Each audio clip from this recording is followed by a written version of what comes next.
Hello hello ఏ రామూర్తి నువ్వా? వారే చాలా రోజులైంది కదరా ఫ్రెండ్, నువ్వు నాకు కలిసి ఏడున్నావు, ఏం చేస్తున్నావు రా? చిన్నప్పుడు మనం బడికి పోయాము, ఏడాడు చదువుకున్నాము. స్కూల్లో నేను ఫస్ట్ వస్తే నీకు ఒప్పేది కాదు. అవునురా, నాకు రైల్వే ఉద్యోగం వచ్చింది. నేను రాజమండ్రిలో ఉంటున్నాను.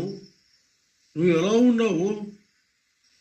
నేనంతా బాగానే ఉన్నాను రా. నాకిద్దరు పిల్లలు, వాళ్ళతో ఆగలేక చచ్చిపోతున్నాను. ఒకసారి రాకూడదు మా ఇంటి దాకా? ఓహో, వస్తుండ్రా.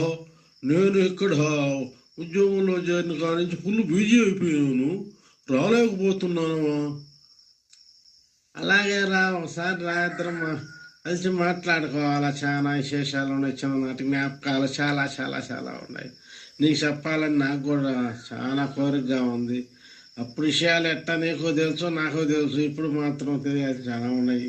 నాకు ఇద్దరు పిల్లోళ్ళు, వాళ్ళ సంగతులు, వాళ్ళ గొడవలు చాలా చాలా ఉన్నాయి. అబ్బా, నీకన్నీ చెప్పాలిరా, ఒకసారి రారా. ఒలుగురు వస్తాను నేను. ఈ నెల ఆఖరిలో వస్తాను.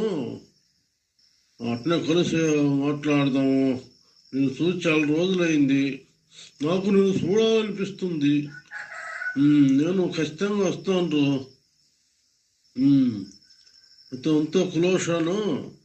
అంతా కులాసాగానే ఉన్నావురా. మేమంతా బాగానే ఉన్నావా? అని నువ్వు ఎలా ఉన్నావు? నీ భార్య శుభలక్ష్యం బాగుందో?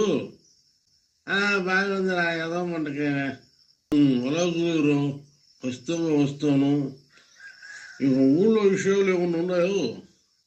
ఏమున్నాయరా నాయన, ఈ ఎలక్షన్ గొడవలే కదా మనకు ఇప్పుడు కానొస్తుండేది. ఇంకేమున్నాయి? ఓకే ఓకే, అంతా బాగున్నారు అయితే. అంతా బాగానే ఉన్నావురా. సరే, ఉంటా మరి. అలాగోలేరు, నాకు డ్యూటీ టైం అయింది, పోతున్నాను. Okay bye. సరే రా, అలాగే. అదే.